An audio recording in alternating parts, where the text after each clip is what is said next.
Hello students, good morning.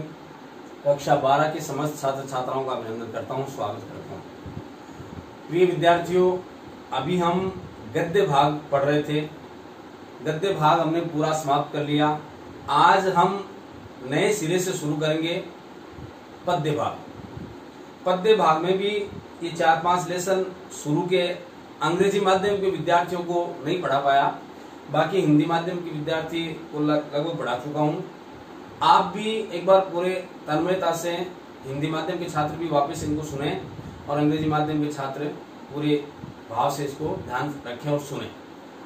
आज हम पद्य भाग में प्रथम आपका अध्याय है वो शुरू करेंगे। अध्याय का नाम है संतवाणी और इसमें 3 जो लेखक आए हैं उसमें सबसे पहला कवि जो आया है वो आपका है कबीरदास या कबीर। जैसा कि आपके सामने लिखा है 1398 में इनका जन्म हुआ था और इनका निधन हुआ था 1518 में, यानी 120 वर्ष की उम्र इन्होंने प्राप्त की। कबीरदास जी को आप ये समझो वाणी का डिटेक्टर भी कहा जाता है। कबीरदास कौन थे, क्या थे, इस बारे में हम जाने उससे पहले मैं आपको बताऊं कि ये किस समयावधि की बातें हैं। लगभग 13वीं शताब्दी से 15वीं-16वीं शताब्दी तक का समय एक समय कहलाता था भक्ति काल का। देखो, ये भक्ति काल का समय माना जाता है और इस भक्ति काल के समय के बारे में मैं आपको थोड़ा सा विशेष बताना चाहता हूँ कि भक्ति काल में क्या क्या चीजें हुई, क्या क्या बातें हुई, वो आपको बहुत अच्छी तरह सुनना और समझना। तो भक्ति काल जो शुरू हुआ उससे पहले एक काल हुआ करता था, उसको हम आदिकाल कहते हैं।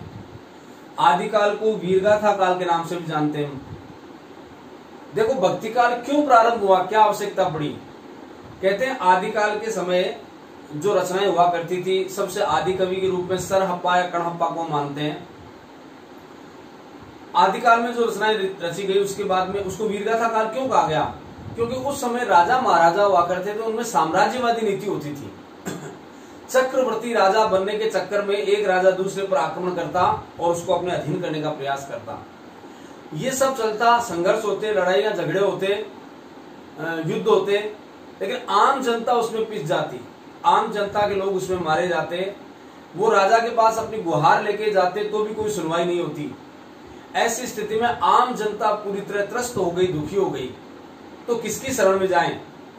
आखिर ये तय हुआ कि इस संसार में हमारी सुनने वाला कोई नहीं है, तो केवल ईश्वर ऐसा है जो हमारे इस दुख, हमारे इस दर्द और हमारी तकलीफ को सुन सकता है।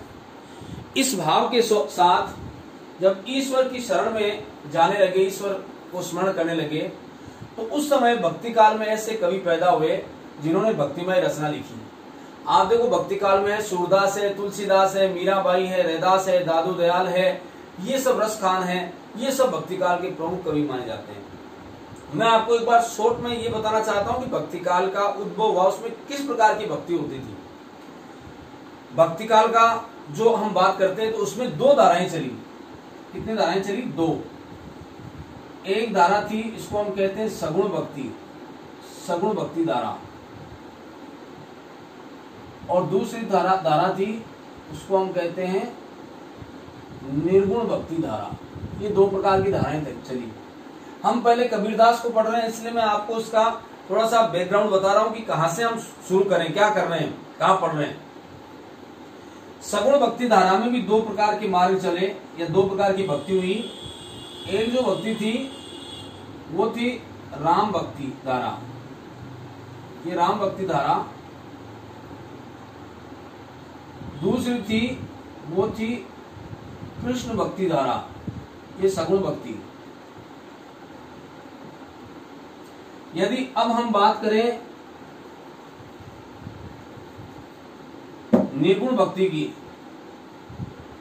तो निर्गुण भक्ति में भी 2 धाराएं चली। एक कौन सी थी? ज्ञानाश्रयी या ज्ञान मार्गी कह सकते हो उसको, और दूसरी थी प्रेम मार्गी। ये निर्गुण भक्ति की धाराएं चली। तो भक्ति काल आपने देखा, भक्ति काल में सगुण भक्ति, निर्गुण भक्ति। अभी क्या अंतर है वो मैं बता रहा हूं आपको। सगुण भक्ति वाले मानते हैं, जो भी कवि हैं सगुण भक्ति वाले, वो मानते हैं कि भगवान का रूप, रंग, आकार, प्रकार, वेशभूषा सब कुछ होती है। अर्थात भगवान इस संसार में आते हैं, अवतार लेते हैं, जन्म लेते हैं, मानव शरीर धारण करते हैं विविध क्रियाएं करते हैं, इस संसार में समस्त पापियों का संहार करके यहाँ शांति स्थापित करते हैं, और जो दुष्ट आत्माएं हैं, पापी हैं, ऐसे लोगों का वध करते हैं। तो समय समय पर, चाहे वो सतयुग हो, द्वापर हो, त्रेता हो, कलयुग हो, कलयुग में भी कहते हैं कल की अवतार होने वाला है। इस प्रकार भगवान ने 10 अवतार लिए और 24 अवतारों सहित अंश अवतारों सहित 24 अवतार माने गए हैं। तो खैर सगुण भक्ति वाले क्या कहते हैं कि भगवान इस धरती पे आते हैं, जन्म लेते हैं सामान्य मानव की तरह, वो समस्त क्रियाएं करते हैं और पापों का संहार करते हैं, पापियों का संहार करते हैं। रावण को भगवान ने मारा, कंस को मारा, हिरण्यकश्यप जैसे पापी को मारा। इनको मारने के लिए भगवान ने यदा कदा अवतार लिए इस धरती पे। त्रेता में हुए, द्वापुर में हुए, और कलयुग में भी मानते हैं कल के अवतार होना है। तो राम भक्ति धारा के यदि सबसे प्रसिद्ध कवि की मैं बात करूं तो यहां नाम आता है तुलसीदास का। तुलसीदास आप सब बचपन से पढ़ते आ रहे हो, अलग अलग आपकी कक्षाओं में इनका जिक्र दिया है। तुलसीदास ऐसे महान सगुण भक्त, राम भक्त कवि, जिन्होंने रामचरितमानस जैसा महाकाव्य लिखा जो आज हिंदुस्तान के घर घर में पढ़ा जाता है, हिंदू धर्म का एक पवित्र ग्रंथ है, तुलसीदास का लिखा हुआ है।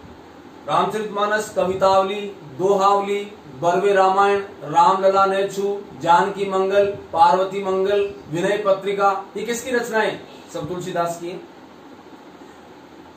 कृष्ण भक्ति धारा में यदि कोई प्रसिद्ध कवि हुए हैं तो उनका नाम आता है सूरदास। सूरदास जैसे महान कवि जो कृष्ण भक्ति धारा के सबसे श्रेष्ठ कवि माने जाते हैं। कृष्ण भक्ति में ऐसी ऐसी रचनाएं लिखी है जो आत्मविभोर कर देती है। आज भी इनके पदों को बड़े स्वर और आनंद के साथ गाया जाता है। तो इन्होंने जो रचनाएं लिखी उनकी यदि हम बात करें तो वो रचनाएं भी एक से बढ़कर एक श्रेष्ठ रचनाएं। सूर सारावली, साहित्य लहरी, सूर सागर, ये 3 इनकी प्रसिद्ध रचनाएं आज भी हमें मार्गदर्शित करती है या सगुण भक्ति की तरफ उन्मुख करती है। तो अब हम जो जिस अध्याय की तरफ चल रहे हैं वो निर्गुण भक्ति की धारा का अध्याय है पहला। उसमें ज्ञान मार्गी शाखा के कवि जो आते हैं उनका नाम है कबीरदास। अब इसी को हम पढ़ने जा रहे हैं। इसमें आप गणानंद है, जासी मंजन है, कोई भी ले सकते हो, ये कवि इसमें हो जाएंगे। लेकिन कबीरदास ज्ञानाश्रयी धारा के हम कवि मानते हैं। अब मूल रूप से अंतर आप श्रेष्ठ पहचान लो इसमें। सगुण भक्ति वाले ये मैंने बताया कि मानते हैं भगवान का रूप, रंग, आकार, प्रकार, वेशभूषा सब कुछ होती है। वो धरती पे आते हैं, जन्म लेते हैं, सामान्य मानवीय क्रियाएं करते हैं और पापों का अंत करते हैं। लेकिन निर्गुण भक्ति धारा के जो श्रेष्ठ कवि कबीर है, रैदास है, जो भी हैं, वो ये कहते हैं कबीरदास जी की भगवान का ना तो कोई जन्म होता है, ना कोई भगवान अवतार लेते हैं, ना धरती पे आते हैं। परमात्मा तो आत्मा स्वरूप प्रत्येक प्राणी के हृदय के अंदर समाहित है। तो ईश्वर कहाँ जन्म लेते हैं? ईश्वर आत्मा के रूप में सर्वदा सदा हमारे साथ रहते हैं। भगवान का कोई स्वरूप दूसरा है नहीं। वो तो एक प्रकाश पुंज है जो चमकता रहता है। वो तो प्रकाश पुंज है, ज्योति। ये ज्योति हमारी आत्मा में चमकती है, वही जाकर के परमात्मा में मिल जाती है। तिनका उड़ा आकाश, उठा बगुला प्रेम का, तिनका उड़ा आकाश, तिनका तिनके से मिला, तिनका तिनके पास। प्रेम रूपी ज्वार जब उड़ता है तो आत्मा इस शरीर का त्याग करके परमात्मा की तरफ कूच करती है, पलायन करती है। तिनका तिनके से मिला यमक अलंकार कि आत्मा परमात्मा से जाके मिल जाती है। तिनका तिनके पास, जो जिसका था वो उसके पास पहुंच गया। यानी परमात्मा का अंश आत्मा हमारे अंदर समाहित है। कबीरदास जी मानते हैं। तो भगवान का कोई अवतार नहीं है, आप स्वयं ही भगवान है, आपके अंदर आत्मा निवास करती है। तो अपने आप को पहचानो। और तुम लोग क्या करते हो? पाखंडवाद, ये मिथ्यावाद, इस पर प्रहार किया। कबीरदास जी पाखंड के विरोधी थे, बाह्य आडंबरों के विरोधी थे, दिखावा, छुआछूत, जाति प्रथा, इन सब के विरोधी थे। मूर्ति पूजा, इनके घोर विरोधी थे। वो साफ कहते थे मंदिर में क्या है, बुत दरे मस्जिद में सफम सफाई है, दिल दरिया चीर के देख बंदे इसमें ही खास खुदाई। मंदिर में बुत होते, मूर्तियां होती, और क्या है। और मस्जिद में सफम सफाई, मस्जिद में कुछ भी नहीं होता। दिल दरिया चीर के देख, अपने दिल को चीर के देख, इसमें ही खास खुदाई है। भगवान तो इसमें विराजमान है। 9th क्लास में आपने पढ़ा होगा, मोको कहाँ ढूंढे बंदे, मैं तो तेरे पास में। ना मैं मंदिर, ना मैं मस्जिद, ना काबे कैलाश में, और खोजी हो तो तुरंत मिली हो पल भर की तलाश में। मुझे कहाँ ढूंढता है? मैं तो तेरे पास में हूँ। ना मैं मंदिर में, ना मस्जिद में, ना काबे कैलाश गिरिजा में, कहीं नहीं हूं। मैं तो तेरे अंदर ही हूं। तो ऐसे भगवान तुम्हारे अंदर समाहित हैं। क्योंकि कबीर ने साफ और स्पष्ट कहा है कि एको ब्रह्म द्वितीयो नास्ति, इस संसार में एक ब्रह्म के सिवाय दूसरा कोई है ही नहीं। तो फिर कहते हैं साहब घोड़ी झंडा लेकर के बाबा जी मन के अलग जगह निकल पड़े, जंगल में जाते हैं ईश्वर का ध्यान करने के लिए। मोको कहां ढूंढे बंदे, मैं तो तेरे पास में, इसलिए मैं तेरे पास में हूं। काहे रे वन खोजन जाई, सरब निवासी सदा अलेपा तो ही संग समाई। वन में क्या खोजने के लिए जाता है भगवान को? सरब निवासी, सर्वत्र निवास करने वाला ईश्वर तो ही संग समाई, तेरे अंदर ही समाया हुआ है। लेकिन आदमी को दिख खुले ना कपट कपाट, हमारे कपट रूपी किवाड़ जो जड़े हुए ना हृदय के, वो खुलते नहीं, तो ईश्वर कहां से दिखेंगे? सच्चे प्रेम से ईश्वर रिश्ते आप मनोयोग से आत्मा से ईश्वर का ध्यान कीजिए, हमारे समक्ष है। चाहे हिंदू हो चाहे मुसलमान हो, सब पर कठोर प्रहार किया, दिखावटीपन और ये बाह्य आडंबर, इन पे कठोर प्रहार किया। मुसलमानों के लिए क्या कहा कि कांकर पाथर जोड़ के मस्जिद ली बनाए और ताचड़ मुल्ला बांग दे, क्या बह रहा हो खुदा? कंकर पत्थर जोड़ के शानदार मस्जिद बना ली, उस पर मुल्ला जी बैठ गए और बांग दे रहा अल्लाहू अकबर, क्या बह रहा हो गया खुदा तुम्हारा? तो उसको सुनता नहीं है जो जोर जोर से चिल्ला रहे हो। तो हिंदू को भी नहीं बख्शा कि लंबी लंबी चोटी बढ़ा करके पेट ऐसा कर लिया कि बैठने में तकलीफ, पहले पेट को रखते हैं बाद में खुद बैठते हैं, क्या फायदा? भगवान की भक्ति नहीं, माल बटोरने का काम करते हैं। मंदिर में मोजा करे आनंद, खंडारे माल मारे मुस्टंडा, ऐसे मुस्टंडे हो गए खा खा के, इतना पेट, क्या है ये? माला हाथ में ले ली, छापे तिलक लगा लिए, लंबी लंबी चोटी बढ़ा ली, जप माला छापा तिलक सरे न एको काम, मन काचे नाचे प्रथा सांचे नाचे राम। ये माला जपने से, छापा तिलक करने से एक काम भी सिद्ध नहीं होगा। मन काचे नाचे प्रथा, यदि तेरा मन कच्चा है तो तेरा नाचना बेकार है, दिखावा करना बेकार है, क्योंकि सांचे नाचे राम। भगवान तो सच्चाई पे प्रसन्न होते हैं। ये पाखंड करना, ये दिखावा करना, इससे ईश्वर प्रसन्न नहीं हो सकते। मनुष्य को समझाया, इसलिए समझ, माला फेरत जुग गया, गया ना मन का फेर, कर का मन का डार दे, मन का फेर। तेरे को माला फेरते युग बीत गए, तेरे मन की बुरी भावना तो गई नहीं। कर का मन का डार दे, हाथ में जो माला की मणि है उनको फेंक दे, मन का फेर, मन में जो मणि है उनको फेर। तो भगवान तुम्हारे अंदर समाहित है। और ये प्रेम किससे करते हो? इस हाड़मास के शरीर से। क्या घमंड करते हो उसका? कबीरदास जी ने कहा इसमें सब कुछ गंदगी भरी पड़ी है। नाक में देख लो, आंख में देख लो, मुंह में देख लो, पेट में देख लो, हर जगह गंदगी। विष्टा पुई रुधिर का सहाड़ा, वरस से देख विपुल बहुत छाड़ा। कहां शुद्धता है? शरीर में आत्मा है तब तक शुद्धता। साहब आदमी है साइलेंट, हार्ट अटैक आया, हृदय घात आया, मृत्यु हो गई, शरीर तो वैसा वैसा पड़ा है, मोटा ताजा मुस्टंडा, वैसे ही चमक दिख रही है। लेकिन हुआ क्या? क्या निकल गया ऐसा कि मिट्टी हो गया वो आत्मा निकल गई। अब क्या बचा? 2 दिन उस मरे हुए सबको रख लो आप, दुर्गंध मारने लगेगा, इतना बदबू मारेगा कि जानवर के से ज्यादा उसका बदबू मारता है मनुष्य का शरीर। फिर ये तो अच्छा, जिसपे इतना निखार आना चाहिए साहब, इतना सो स्मार्ट, बहुत सुंदर दिखना चाहते हो, क्या है ये गोरी गोरी त्वचा दिख रही है। इस मरने के बाद इस खाल को उतार के देखो कितनी गंदगी है। इसके नीचे देख लो, मांस, हड्डियां, मल, मूत्र, रक्त, सब कुछ गंदा। मैं तो कहता हूं शरीर का एक बाल टूट करके खाने में आ जाए तो उल्टी आ जाए हम लोगों को, और आप बात करते हो शरीर की कि मैं इतना पवित्र हूं। कबीरदास जी ने कहा ये सब मोह करना छोड़ दो। ये शरीर तो आत्मा का एक वस्त्र है। जैसे हम वस्त्र बदलते हैं, गंदे हो जाए उसको या फट जाए तो उसको छोड़ देते हैं, नए वस्त्र धारण करते हैं, बस आत्मा वही काम करती है। शरीर वृद्ध हो गया, अशक्त हो गया, उसका त्याग करके नए शरीर में चली जाती है। और हम मोह माया के इस जाल में फंसे हुए हैं। तो कबीरदास जी ने हमें सावचेत किया। तो बाह्य आडंबर, छुआछूत, ये सब चीजें, इनसे दूर रहो और ईश्वर को अपने अंदर तलाश करो। जितनी कम आवाज में, जितने कम स्वर में ईश्वर का ध्यान करोगे, चिल्लाओगे नहीं मिलेंगे। और जितने साइलेंट, बिल्कुल कम आवाज, मन की आवाज से ईश्वर का ध्यान करो, क्योंकि आत्मा परमात्मा का अटूट संबंध है।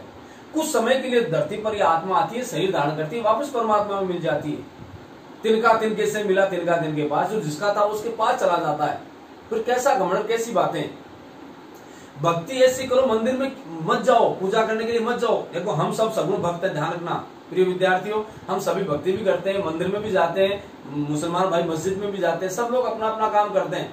ये सगुण भक्ति का है। सगुण भक्ति हम पढ़ेंगे आगे, तो उसमें तो हम मानते हैं कि भगवान का रूप, रंग, आकार, प्रकार, वेशभूषा होता है, पूजा पाठ भी हम करते हैं, मंदिर में भी जाते हैं। लेकिन कबीरदास जी तो निर्गुण भक्त थे, वो मंदिर और पूजा के विरोधी थे। हिंदू कहे मोए राम प्यारा, तुर्क कहे रहमाना, आपस में दो मरमर लड़ मुए, मरम कोई न जाना। हिंदू कहता है राम प्यारा, मुसलमान कहता है कि मुझे अल्लाह प्यारा, आपस में लड़ रहे हैं लेकिन मरम की बात को जानता नहीं कि वास्तव में क्या सच्चाई है। हिंदू कहता राम, वो कहता अल्लाह, दोनों एक ही तो हैं, इस बात को जान नहीं पा रहे, आपस में झगड़ रहे हैं। तो कबीरदास जी का जीवन हमें प्रेरणा देता है कि हाँ सही है, हम मूर्ति पूजा करते हैं, मानते हैं इस बात को। कबीर जी का अपना मत है, वो मानते हैं कि सब पाखंड है। मंदिर में धरी हुई मूर्ति अपनी स्थान से 1 इंच भी हिल नहीं सकती, वो आपको क्या शक्ति देगी, ये कबीरदास जी की मान्यता है। तो ये सब चीजों के लिए अब कबीरदास जी के बारे में जीवन पे छोटी सी मैं आपको बात बता देता हूं कि ये जुलाह दंपति के पुत्र हुआ करते थे। इनकी माता और पिता नीरू और नीमा। कहते हैं कि ये एक नीरू और नीमा निसंतान दंपति थे। वो कहीं मार्ग से निकल रहे थे, आगे एक तालाब हुआ करता था, उस तालाब पे कमल का फूल था। उस कमल के फूल के ऊपर छोटी सी अवस्था में जैसे नन्हा जन्म लिया ऐसा बालक सो रहा था, चिल्ला रहा था, रो रहा था। नीरू और नीमा उधर से गुजरे तो उन्होंने आवाज सुनी, जाकर के देखा, बालक को गोद में लिया। लेकिन वहां उस समय वो चिल्लाने लगे, भाई इनके माता पिता कोई हो तो बच्चे को लेके जाएं, लेकिन कोई उपस्थित नहीं था। काफी देर तक वो आवाज लगाते रहे। फिर मानते हैं कि वो निसंतान थे, उनके कोई बच्चे तो थे नहीं। तो उस कबीर को सीने से लगा लिया और मान लिया कि हमारी संतान है। उसी बुनकर के घर में, उसी जुलाह के घर में इनका लालन पालन हुआ। कबीरदास जी ने जो प्रमुख रचनाएं लिखी उनमें आपने पढ़ा होगा सबद, साखी और रमणी, ये इनकी प्रमुख कृतियां हैं। सबद और साखी और रमणी, साखी साक्षी को कहते हैं, ईश्वर को ही साक्षी मान करके सब कुछ कहा है। तो इनमें अपनी रचनाओं का बीजक, इनका संपूर्ण ग्रंथावली को बीजक के नाम से जानते हैं।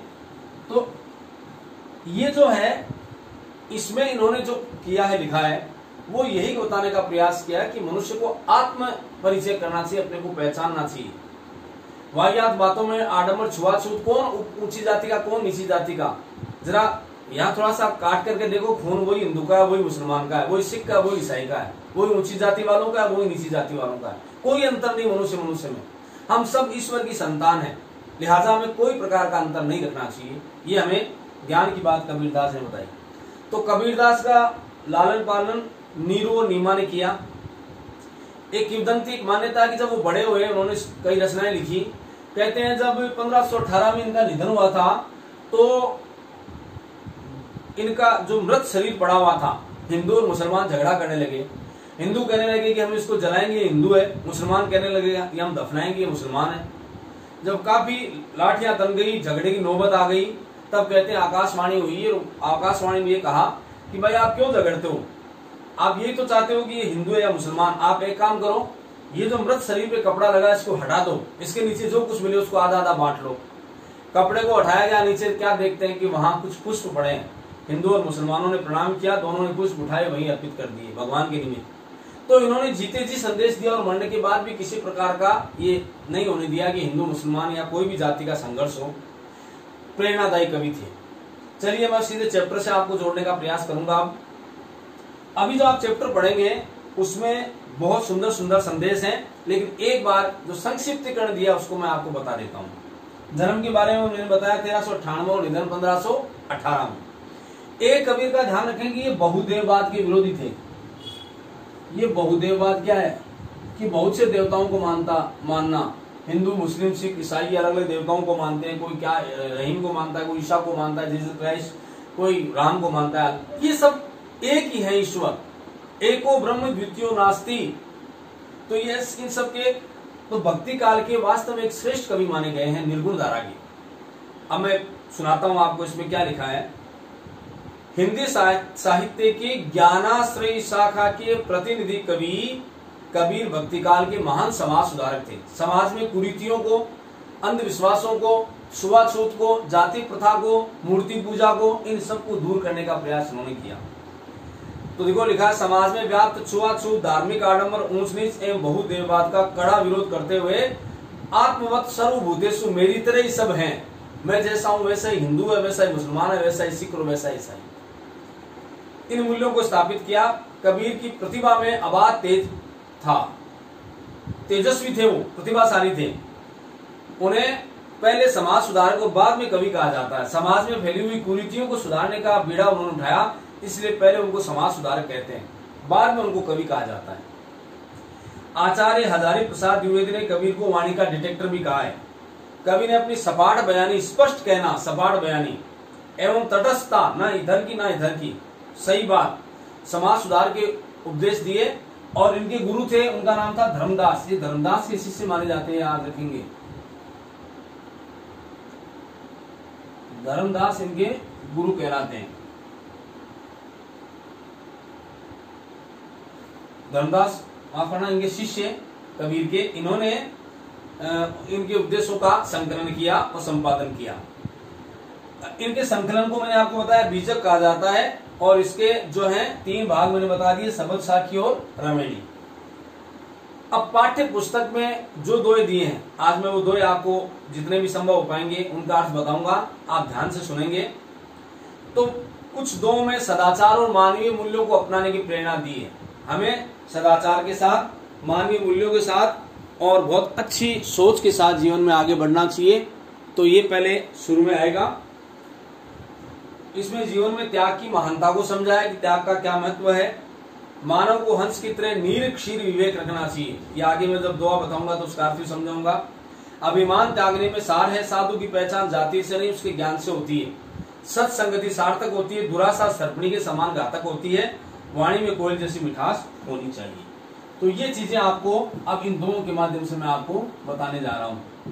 तो अब आपको पहला दोहा मैं यहाँ बता रहा हूँ। आपसे आग्रह कि आप भी अपनी पाठ्य पुस्तक निकाल करके उसमें देखने का प्रयास करें।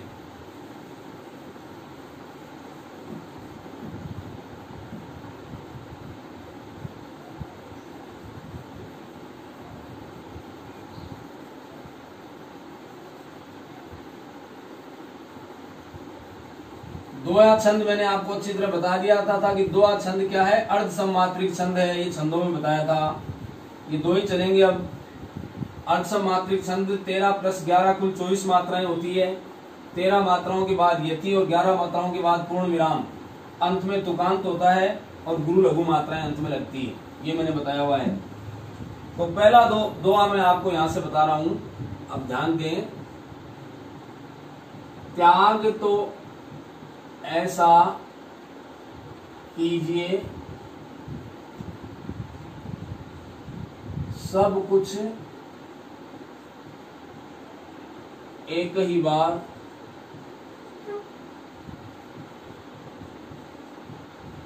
सब प्रभु का मेरा नहीं, निश्चय किया किए विचार। आपकी पाठ्य पुस्तक का पहला दोहा। त्याग के महत्व और त्याग की महानता को कबीर ने बहुत अच्छी तरह समझाया है कि त्याग तो ऐसा कीजिए सब कुछ एक ही बार। हे मनुष्य, तुम इस संसार में आए हो, तुम्हारा अपना कुछ भी नहीं है। अब उसके बाद में तुमने यहाँ आने के बाद सब कुछ अर्जित किया, क्योंकि माँ के गर्भ से जब पैदा हुए तो नग्न अवस्था में आए थे, कपड़ा भी नहीं था। जाओगे संसार में, उसी अवस्था में जाओगे, साथ में कुछ भी सोना चांदी हीरे जवाहरात सब आपके घर पे धरे रह जाएंगे, आप साथ में नहीं लेके जाओगे। फिर इसकी मोह माया में फंसते हो आप, क्या फायदा उसमें। त्याग की भावना रखो, और त्याग किस भाव से, निस्वार्थ भाव से। त्याग की भावना से कीजिए। उसमें भी आप अपना यश चाहते हैं, उसमें भी अपनी कीर्ति चाहते हैं तो गलत है, वो त्याग नहीं है। फिर आजकल की तो हालत ये है कि साहब 1100 रुपए कहीं देते हैं तो मंदिरों में नाम लिखवाते हैं कि 1100 रुपए फला आदमी की तरफ से है, साहब नाम लिखिए। या कहीं कोई सभा में बुलवाते हैं तो हाँ साहब ये 1000 रुपए उनकी तरफ से, नाम जोर से बोलो। कबीरदास जी कहते हैं त्याग नहीं है। त्याग गुप्त रूप से दिखावा करना ही नहीं है। और फिर त्याग क्या कर रहे हो तुम कौन सा साथ लाए थे, ये संसार से लिया यहीं दे देना है। तो त्याग तो ऐसा कीजिए सब कुछ एक ही बार में सोच लीजिए, बार बार मत सोचिए कि मेरा कुछ भी नहीं है। इस भावना से त्याग कीजिए। त्याग तो ऐसा कीजिए, त्याग करना तो ऐसा मन में जमाइए कि सब कुछ एक ही बार में सोच लीजिए कि मेरा कुछ नहीं है, तब त्याग सच्चा होगा। सब प्रभु का मेरा नहीं। इस संसार में जो कुछ मैंने कमाया है, जो कुछ मेरे पास है, वो सब प्रभु का है, ईश्वर का है। निश्चय किया विचार, निश्चय ये निश्चित रूप से अपने मन में विचार करके त्याग करना चाहिए। इस संसार में आया हूं, मेरा कुछ भी नहीं है, जो कुछ है वो सब कुछ ईश्वर का है। इस भावना से यदि तुम त्याग करोगे तो सच्चा त्याग होगा। और तुम मन में ये भावना रखो कि मैंने कमाया, अभिमान आ गया उसमें कि मैं त्याग कर रहा हूं, मैं दे रहा हूं, त्याग नहीं, वो तो अभिमान है। फिर तो सब कुछ ईश्वर को, हम बोलते हैं ना प्रार्थना में कि तेरा तुझको अर्पण क्या लागे मेरा, ईश्वर की चीज ईश्वर को अर्पण करने में हमारा क्या लग गया, फिर उसमें भी अभिमान। ऐसा नहीं होना चाहिए।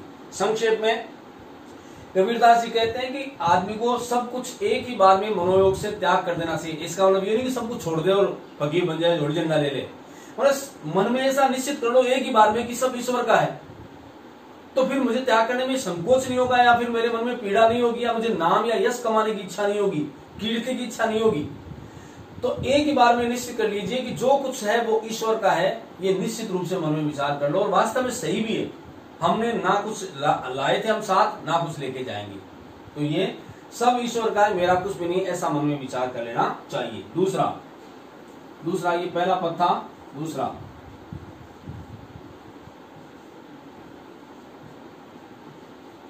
सुनिए गुण की वार्ता,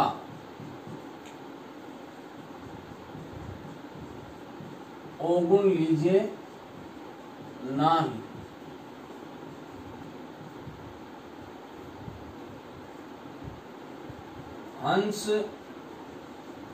हंस क्षीर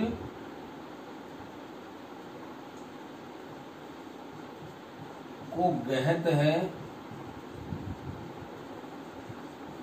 नीर जो त्याग ही जाए। ये दूसरा दोहा देखिए आप, बहुत सुंदर बात है।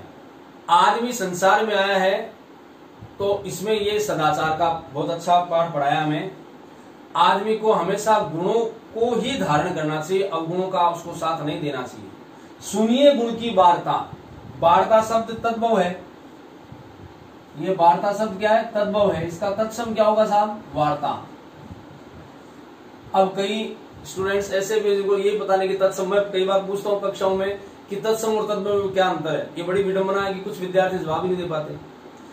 तत्सम शब्द वो शब्द जो संस्कृत के हैं और बिना रूप परिवर्तित किए हिंदी में प्रयुक्त किए जाते हैं, वो तत्सम है। तद्भव संस्कृत के वे शब्द जिनका रूप परिवर्तित करके हिंदी में प्रयुक्त किया जाता है, वो तद्भव है। तो वार्ता शब्द जैसे अग्नि तत्सम है, उसका क्या कर दिया? आग, है ना। ऐसे बहुत से शब्द हैं। काष्ठ का कर दिया हमने काट, कृषक का किसान। तो ये शब्द तत्सम है, इनका तद्भव ये हो गया। तो सुनिए गुण की वार्ता।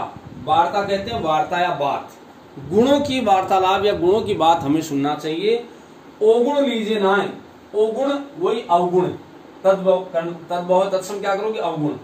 लीजिए नहीं लेना है। इस संसार में आए हो, गुणों की वार्ता को सुनना चाहिए, अवगुणों को ग्रहण नहीं करना चाहिए। हंस क्षीर को गहत है कि जिस प्रकार हंस होता है उसकी क्या खास बात है? हंस ऐसा पक्षी है कि उसमें दूध और पानी, यानी दूध मिला, पानी मिला, दूध उसके सामने डाल दो, वो उसमें क्या करेगा? दूध को ग्रहण कर लेगा। हंस क्षीर को गहत है। गहत ग्रहण करना, गहत ग्रहण करना। हंस क्या करेगा? दूध को ग्रहण कर लेगा। नीर जो त्यागी जाए, लेकिन वो नीर, उसमें पानी, तो दूध में पानी मिलाया हुआ है, लेकिन हंस में क्या खास बात होती है कि वो दूध को भिजाएगा और पानी को छोड़ देगा। यानी काम की चीज को ग्रहण कर लिया, बिना काम की चीज को छोड़ दिया। वैसे ही हमें संसार में सभी चीजें मिलेंगी, अच्छी भी मिलेंगी, अच्छी वार्ताएं भी आएंगी, बुरी भी आएंगी, लेकिन सज्जन और साधु आदमी, महान व्यक्ति वही होता है जो उनमें से अच्छी अच्छी श्रेष्ठ बातों को ग्रहण करता है और बेकार की बातों का त्याग कर देता है। बात यही है कि सुनिए गुण की वार्ता, गुणों की वार्ता को सुनना चाहिए। अवगुण लीजिए नहीं, अवगुणों को कभी ग्रहण नहीं करना चाहिए। कि जैसे हंस क्षीर को गहत है, हंस क्या करता है? दूध में मिले पानी में से दूध को ग्रहण कर लेता है। नीर जो त्यागे जाए, नीर मानी पानी, और जल का वो त्याग कर देता है, पानी का त्याग कर देता है। एक दो और था ना उसमें कि साधु ऐसा चाहिए जैसा शुभ सुभाए, सार सार को गही लय थोता दे उड़ाए। साधु आदमी वो होता है शुभ के स्वभाव का। शुभ जानते हो ना, वो फटकने का आता है, तो अनाज फटकते हैं उसमें, तो सूप के स्वभाव का होना चाहिए सारे सार को गहिले। जैसे वो सूप क्या करता है कि अनाज को फटकते हैं तो अच्छा अनाज तो अपने पास रख लेता है, कचरा उसमें फेंक देता है बाहर। साधु ऐसा चाहिए जैसा सूप सुभाए सार सार को गहिले थोता दे उड़ाए, बेकार की बातों को उड़ा देता है, फका बेकार की बातों को, बकवास की बातों को। वैसे ही हमेशा गुणों की वार्ता को सुनना चाहिए, अवगुणों को नहीं ग्रहण करना चाहिए। उदाहरण दिया है, एक उदाहरण अलंकार या दृष्टांत कह सकते, उदाहरण दृष्टांत उदाहरण। हंस क्षीर को गहता है, हंस दूध को ग्रहण करता है, क्षीर का मतलब वैसे खीर होता है, लेकिन यहाँ इसका अर्थ दिया दूध। ये क्षीर भी तत्सम है, इसका तत्व खीर होता है कि हंस क्षीर का त्याग कर देता है और क्षीर को ग्रहण करता है, दूध का ग्रहण करता है, लेकिन वो नीर का त्याग कर देता है। वैसे आदमी को जो भी चीजें जीवन में मिलती है उसमें अच्छी बातों को ग्रहण करना चाहिए, बुरी का त्याग कर देना चाहिए। तो इस प्रकार से ये आज हमने शुरू किए, 2 पद मैंने आपको बताए। और प्रिय विद्यार्थियों, अब अगला पद जो है कल से अगले टर्न में हम इससे आगे के वाले 2 पढ़ेंगे। मैं आपसे आग्रह करूंगा कि कबीरदास जी का जीवन परिचय और जो 2 मैंने पढ़ाए हैं उनका अर्थ आपको बहुत ही सुंदर और सुपाठ्य अक्षरों में करना है। एक बार आप सभी का धन्यवाद। Thank you.